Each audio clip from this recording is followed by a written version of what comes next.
Welcome back to the Bazz Reviews YouTube channel. I'm your host, Bazz. Hope you guys are all doing well, staying safe out there. And with me today is a very special guest, the literal definition of the word stonks, Ruff Oh Criminal. my, yeah.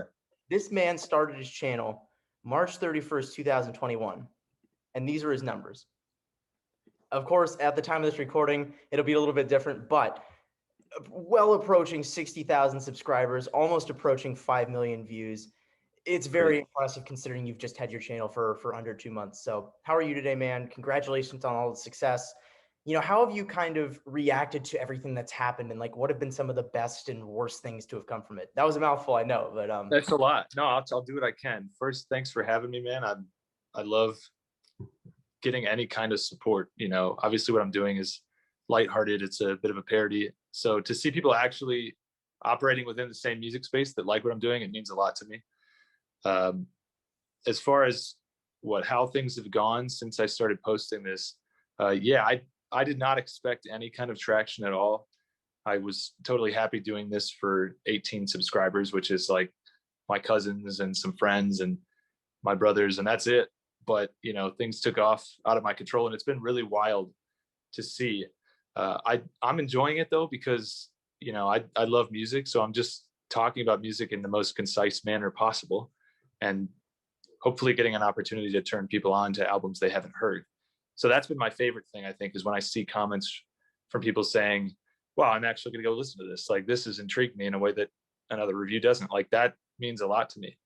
Worst thing that come from it, I guess, is just the overwhelming pressure. Like, suddenly I have, I have like a garden to tend. I have all these people that want to watch my videos, and it feels like I have this obligation to make more. But, I'm having fun with it. So we'll see where it goes.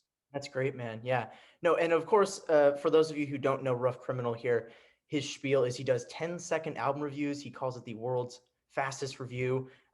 So what kind of gave you the idea for that? I know on your channel you say you want people to get in, get out, and go listen to the music, but it's really Yeah. crazy. It's just like you take something that was usually featured in a newspaper, right? It would be like 1 or 2 pages long, or just like even a Fantano video that's 10 or 20 minutes long Sure. for a really like famous album, and you make it literally 10 seconds. Yeah. So as far as like broad inspiration, obviously Fantano's great. My personal favorite music YouTube channel is Dead End Hip Hop. I'm actually wearing their shirt. Uh, I love watching music videos and reviews and reactions. Sometimes I catch myself thinking though, when I'm watching a video, it's like, this is a 30-minute review for a 20-minute EP. And it's like, yeah, I could just go listen to it. So that was sort of been bubbling in my mind for a long time. But like direct inspiration, the idea came from a conversation I was having with my brothers. My older brother and I were talking about a movie, and we get pretty wordy talking about cinematography and all that stuff. And my little brother likes to make fun of me, and he does this bit where he'll say, oh, it reminds me of Citizen Kane. Just kind of making fun of me being a movie snob. And I said, you know what, from now on, I'm just going to say movie good and just leave it at that. And, we were laughing at the idea of, like letterbox movie reviews that are one word always make me laugh. And so my initial thought was, it'd be funny to do one word album reviews, but then I figured I'd run out of words if I just did one. So I said I could probably do 10 seconds or less. That might be kind of funny. And that's really it. Word, man. No, that's awesome. No, it's so funny you mentioned that though. Letterbox is like one of those like really weird, like just you find like such a gamut of reviews. You see like the Oh really yeah. serious ones, and then you just see like five. It's like the famous Joker review, right? It's like, this happened to my buddy Eric. I love that one. Yeah. So, and I have my own account on there, and I fluctuate too, where sometimes I can do this long personal write-up about my feelings on a movie, and sometimes I'll watch something like Moulin Rouge and my review is just no.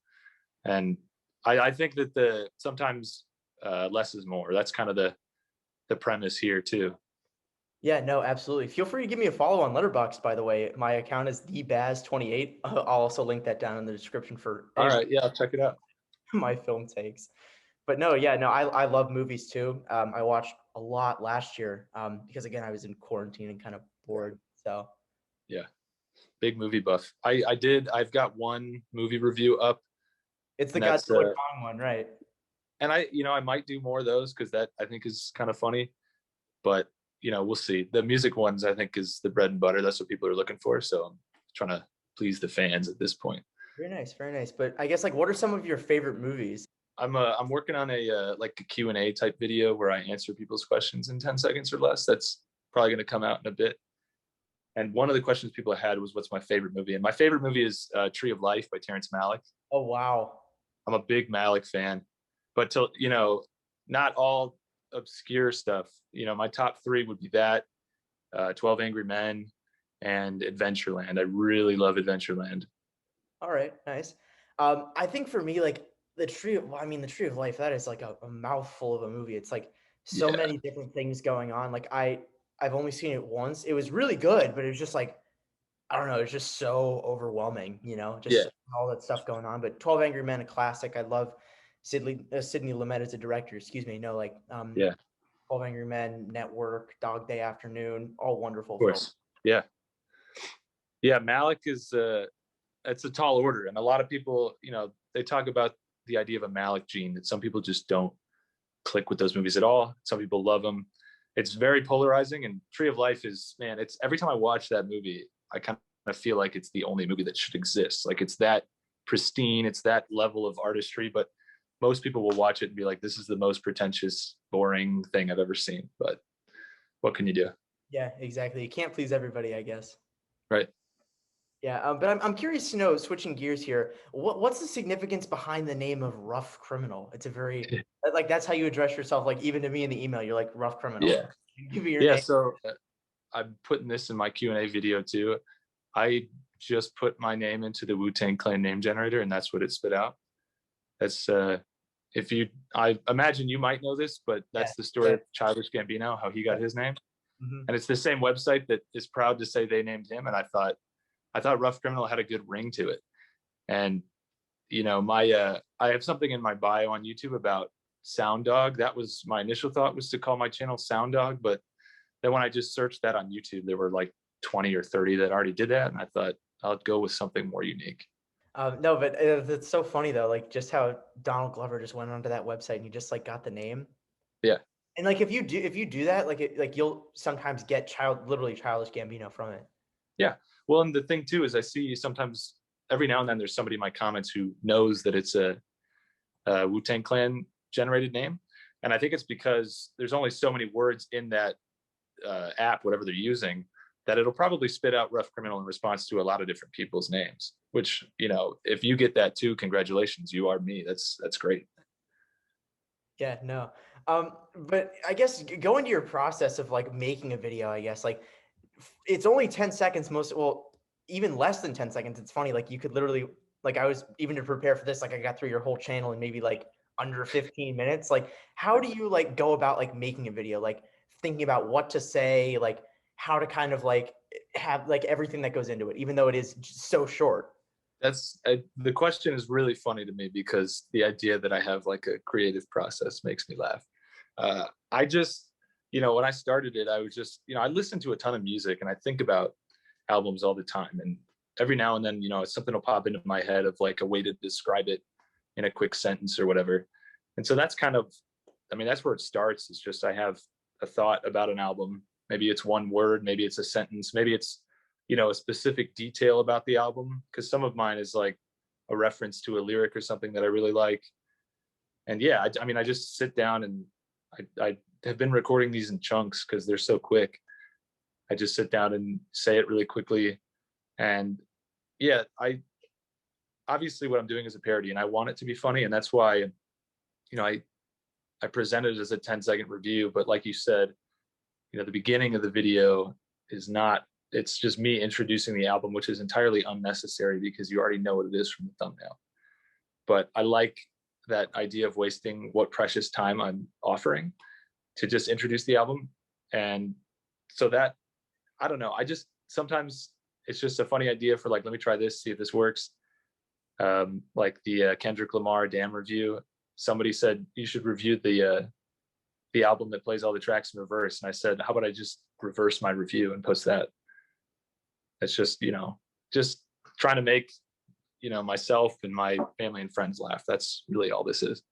That's great. No, but I guess like this was kind of the big focus of like my interview in general. I was just curious if you wanted to touch more on like some of the reviews that you've done because they are so short. So I picked out like a few that I thought were interesting that I wanted you to like touch a little bit more on. So I know like you just mentioned Damn there, right? So Yeah, um, so again, like I've found out of everything you've done, there have only been 4 negative reviews as of now, and that's Circle Takes the Square, Damn, Young Stoner Life 2, and Revival by Eminem. Excuse me. So tell me a little bit more about those. Like why weren't you a fan of them, or is sure. it?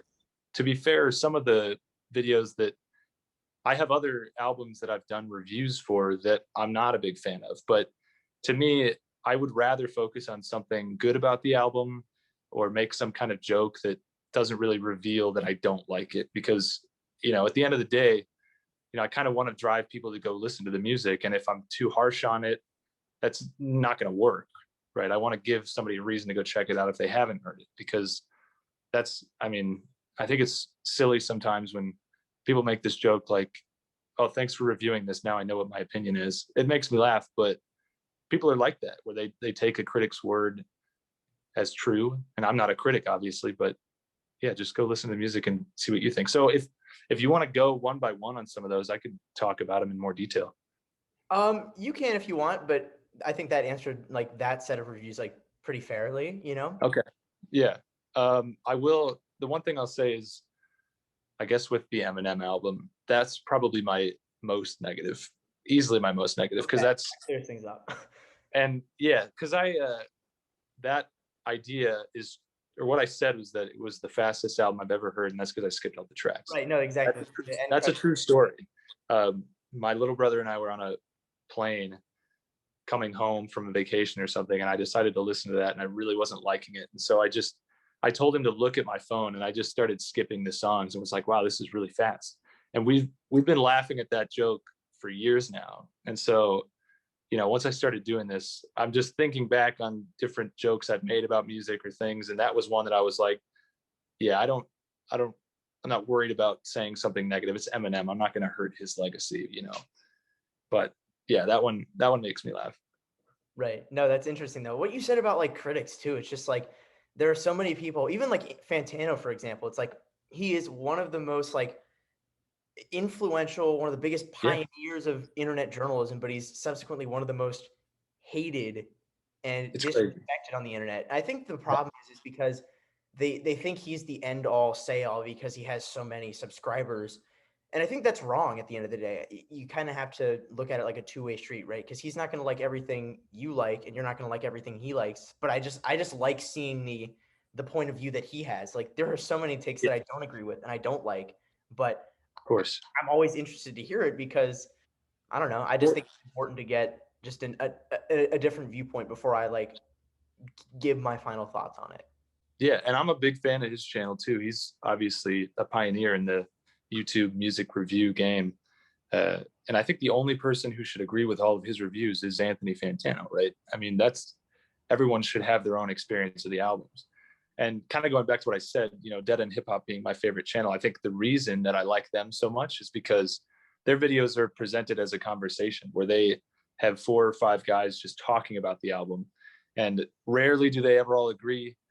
Sometimes they get in shouting matches, disagreeing about whether songs are good. And to me, that's much more engaging. And that is a good reminder that it's okay to feel differently about an album than somebody else. You don't have to take one person's word as gospel. Right, exactly. And that's what I think is the problem with a lot of like internet debates. Like Twitter especially is really bad, but I Yeah, also am not a big fan of like topsters and I'm sure you know what a topster is. of course. Yeah. I think they're really pretentious, you know what I mean? Like I think they can be used for discussion when you have the right people, but I think more often than not people just post them just to like belittle other people. You know what I mean? I I, just feel like there's not yeah. like a real discussion going on with like just sending a collage of all of your favorite albums. I do like the memes that come out about Topster because I think it's funny that most times you see like the same 10 or 15 That's the albums thing too. It's people like you top see at. 10 albums on pretty much every one. And it's a matter of expectation, right? Because all the other people that make them, they're going to look at it, and if they don't see those albums, they're going to berate you for not including them, right?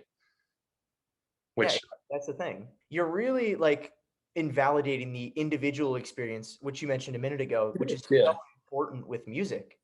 yeah, it really is. And I actually just reached out to a guy he's got kind of a small channel, like I think it's called Ferta Tunes, and He's got some recent video talking about how he wants to discuss albums in a personal context, and to me that's a beautiful notion. And like that, if I were to ever review albums at length, it's really would just be how do I feel about it. And I don't know if people really want to hear that, but I don't feel capable of creating like an objective analysis at the length of like a Fantano or a professional journalist. I'm not that kind of guy. I'm just having fun with what I'm doing, but I feel more qualified to talk about my personal experience with an album, if anything. Absolutely. And keeping on this trend of reviews, I guess, like, so you talked about Freddie Gibbs and the Alchemist. You said they were incapable of making bad music. Talk a little bit more about that, because I know Yeah. Freddie Gibbs, he's one of the greatest rappers of the 2010s, and he works so well with other rappers. But I feel like when you listen to his solo music, it's not like on the same quality. You know what I mean? I feel like he's really been helped by, again, producers like the Alchemist, producers like Madlib, to make him really stand out. So I'm interested to hear your thoughts on the album, Yeah. music in general, etc.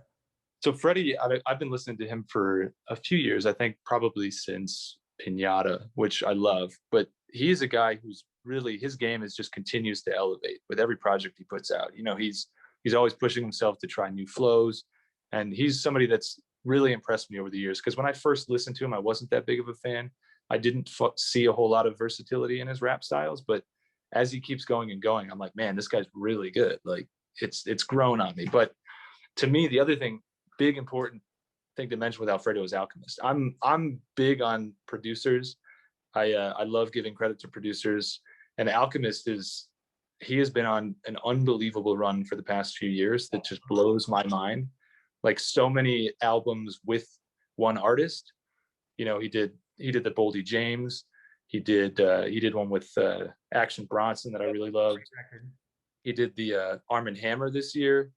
He just it's scary how prolific he is, and at the same time how good all of the beats are. Like he's easily one of my favorite producers working right now. And I don't know if he'd ever see this, but if I could make one request, I would really love to see a joint project with him and Schoolboy Q, because whenever they work together, it's incredible. Nice. Yeah, no, but I mean, it's crazy to think too, he's been around for like over 20, So 25 long. years, and he's like, Yeah. and he's still just as good as he was in the beginning, if not better. Yeah. It's like this late career boost that he's been on, just of productivity with so many like full albums and EPs. It's just crazy. I'm so impressed with his work effort. Absolutely. But this is another one of these like kind of mini series, I guess. Like you have the Grammys are racist, so that's expressed through the Good Kid, Mad City review, After Hours, Macklemore and Ryan Lewis, and Channel Orange. Interested to hear your thoughts on the Grammys as a whole, not just that they're racist, but do you think like award shows are starting to mean less and less as time goes on? I think it depends on the artist in question, because if you're a smaller artist, you're just getting your feet wet in the game. I think a Grammy is a huge thing, right? I mean, it's big exposure. It's going to maybe get you a label deal if you don't have one yet, or it's going to get you attention from a lot of great artists who are going to want features. So there's certainly a place for it, but the way the Grammys operate tends to be just let's award what made the most money, That's the thing. or let's award the most popular. Yeah, and I don't think there's much value in that. And artists talk about this all the time. They're more qualified to do so than I am, but yeah, I think that award shows can be really good if you're truly using it to promote the art. And one thing that I think is interesting, every year when I see the nominations, I get really excited because there's always really good nominations. And that in itself, I think, is a really good boost for artists to say, oh, now you're a Grammy nominated artist, like Freddie Gibbs, because Alfredo was nominated. And it's like, that's a huge thing for him. And he didn't win, but the the Grammys themselves to me are always more disappointing than the nominations, because I'm like, I wish it had gone to somebody else, but what am I going to do? Right, exactly. And no, I feel the same way. Like I mentioned a second ago, I hate to interrupt, but the participation trophy thing, I just feel like it's whoever sold the most records, made the most money. And that's just not how an award show should be. I think it should be about finding the best in music, even if that means it's somebody that's not like a super well-known brand name figure. I Right. just think you should be awarding the best in art. So back to the review part of things here. So of course, in your Flower Boy review, you said Tyler's talent in full bloom was your thoughts on that. Like, is it your favorite Tyler project out of everything he's done? I think it is. It's hard for me to pick favorites sometimes because they with any given artist, their style evolves. And Tyler's a good example of this because he had some great Twitter interaction where somebody said they missed his old music, and he said, you know, why? Can just go listen to it, or are you on punishment or something? Why? It's still there. And so yeah, he's somebody that it kind of bounces around.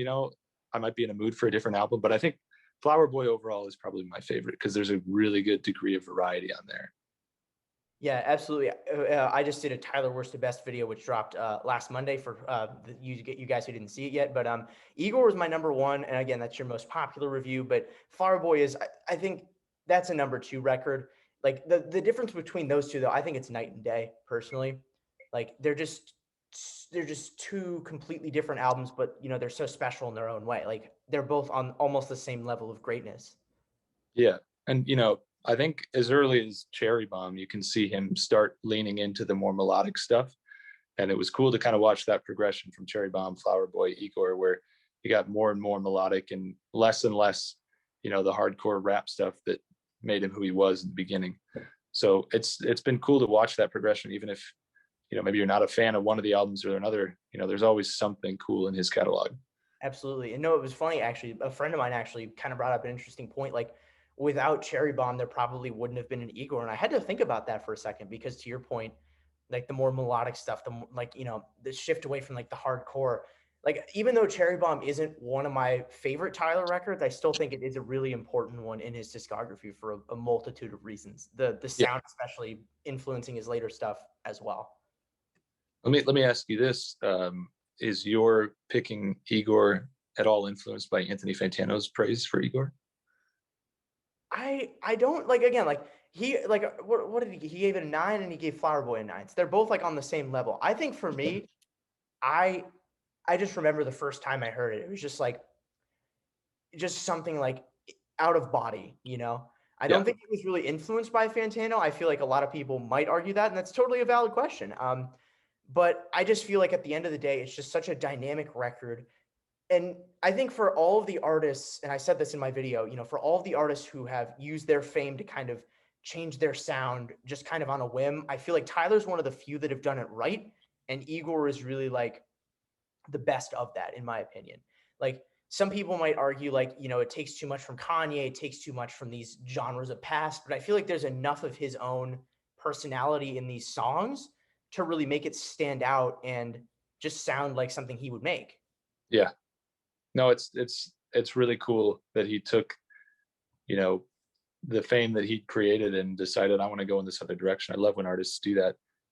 It's probably the best thing that you can do once you've reached that platform. You've got this success that you're looking for, but you still want to express something creatively and you want to push yourself, and that's awesome. Right. And you look at even last year with Mac Miller's Circles, right? It's like he took more of Oh like a yeah. songwriter direction. Like again, there are guys like Logic who will be like, fuck it, I want to do like an audiobook rock album when I've been a rapper my whole life, and that just fails massively. But you look at something like what Mac Miller does. I mean, he's been very melodic his whole career, but just like having that singer-songwriter direction, like that was the first record I'd ever heard from him. And it Yeah. just sounded like if I hadn't heard anything, like I would have thought he had done that his whole career. Right. Yeah, and even in the example with Logic, even if it doesn't work out, I still think it's admirable for somebody to try something so different. And people get upset sometimes, like, oh man, this album really missed the mark, or this one's trash. And it's like, you know what? They're artists, let them create what they want to create. They don't owe us anything. Fair enough. But keeping on these reviews, there's only like a few more here. But like I know Yeah. you did one on Man on the Moon one. You've reviewed a lot of Kid Cudi, assuming you're a big fan. But you called it the invention of vibes. I'd like to hear a little bit more about that. Yeah. So Kid Cudi, I think, is notoriously music for stoners.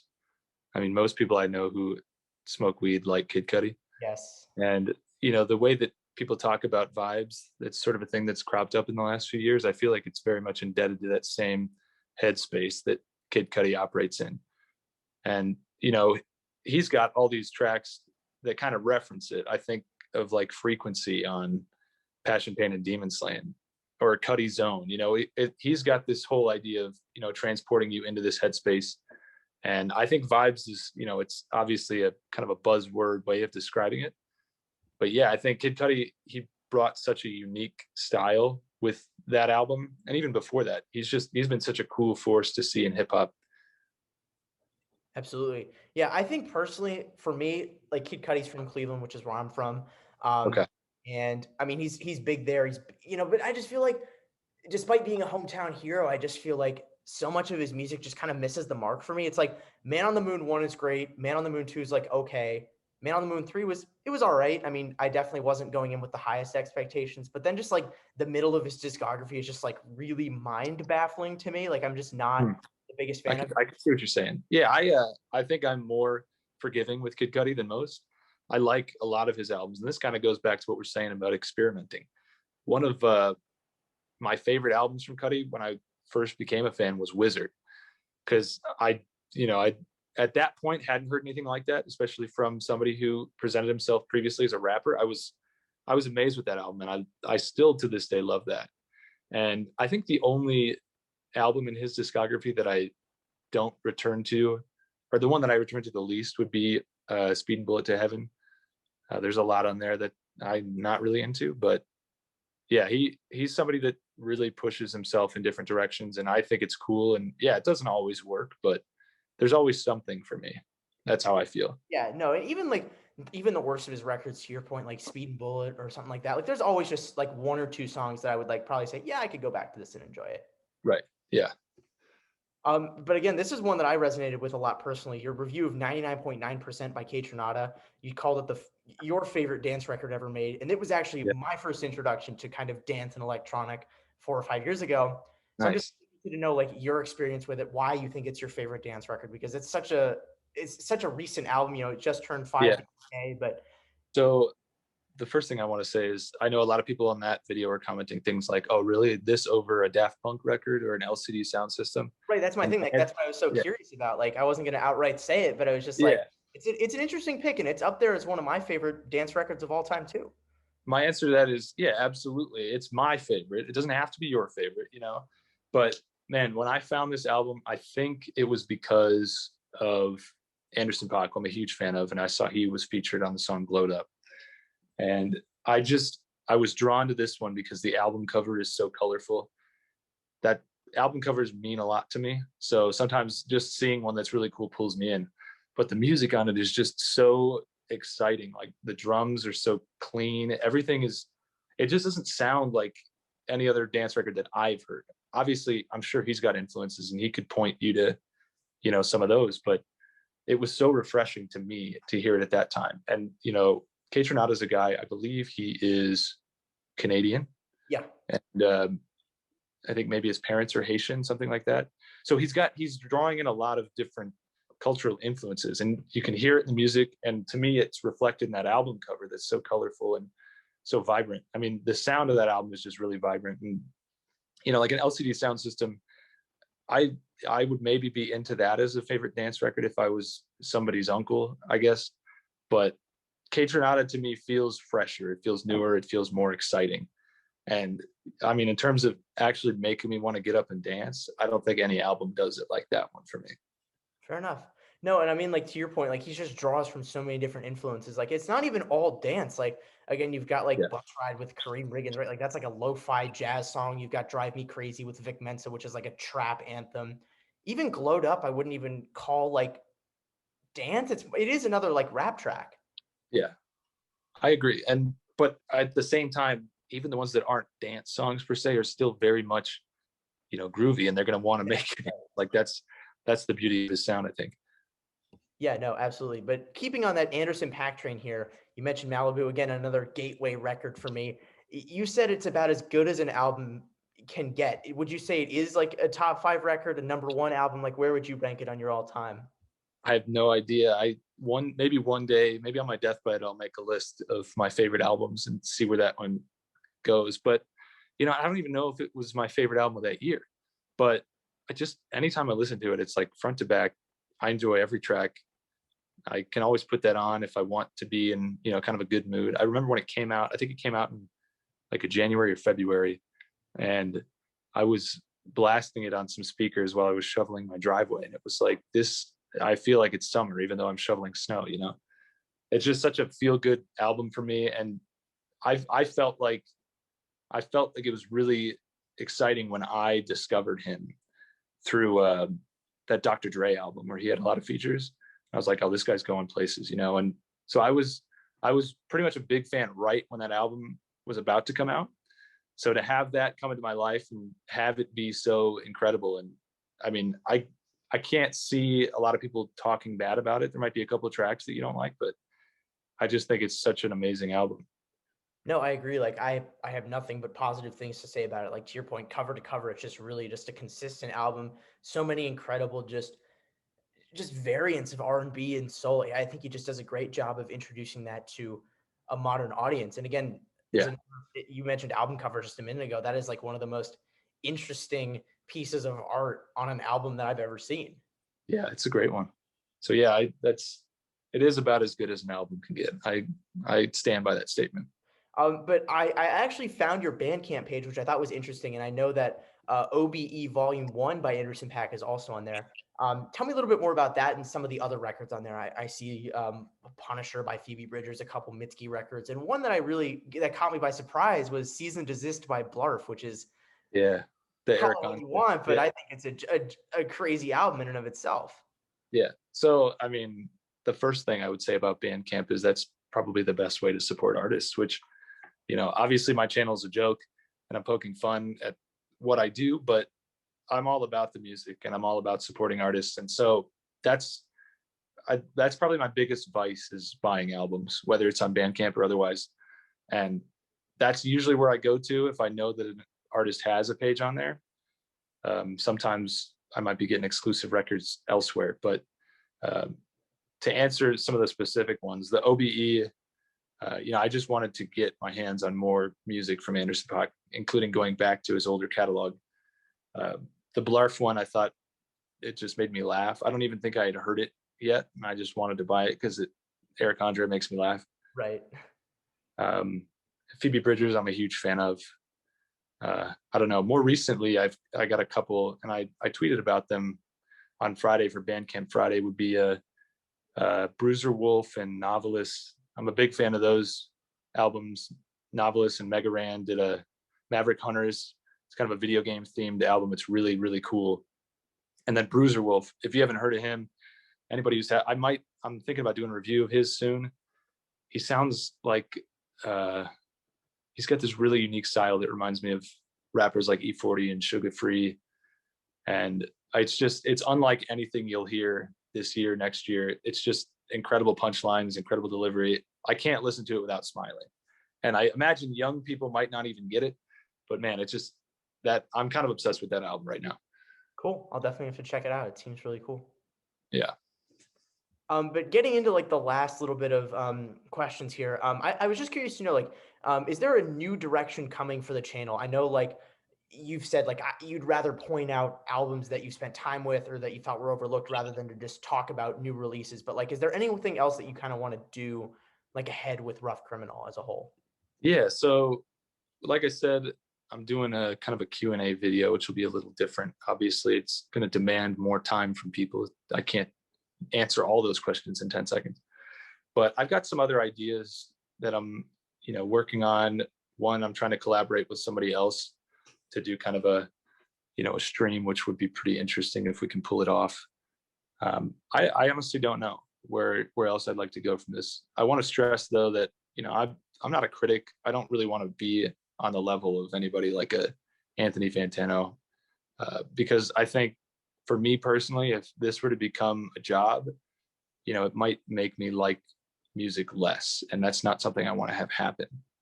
You know, there's a channel that preceded me called Here Lies Music that I never saw, but supposedly he made videos a lot like mine, kind of quick, funny reviews. I think his were maybe a little more negative, but I listened to a podcast where he said that it kind of changed the way he listened to music, and he didn't like that he would listen to these albums looking for some critique, looking for something mean to say. And maybe that's part of the reason why I don't want to do negative reviews, is because I want to enjoy the music, but you know, we'll see where things go. That's all I can say at this point. No, yeah, that's interesting. And Fantano also just made a video recently about like one of his like fans on Twitter said like, wow, I just don't appreciate music in the same way. He's just like either Yeah, suffering from burnout, just like doesn't appreciate it, whatever it may be. And he's like worried about that. And that's kind of the same thing with me and probably the same with you. You know, it's just like we're always listening to music and trying to enjoy it, trying to find something to criticize or whatever. So down the road, are we just like not gonna appreciate music? right. Which is kind of a tough reality to deal with. Like, you know, are we just what we have now? Is it all going to be taken away from us because like, you know, we're in a creative rut, or we just like can't find anything to really say that's positive or negative? Right. And I don't know if it's something that comes with age. Maybe as I get older, I'll stop having the appetite that I do for music. But at this point, I listen to so many different things, and I always find things I like. So if that starts changing, maybe I'll have to reassess. But for now, I'm having fun doing these, and obviously having fun listening to music. So just kind of keeping it going, Very trying nice things. words from the Rough Criminal himself. Well, thank you so much, everybody, for watching this. Ruff, thank you again for coming on. Of All course. these links will be down in the description, and thanks again for checking this out. And we'll see you on the next one. Appreciate it, man. Thank you.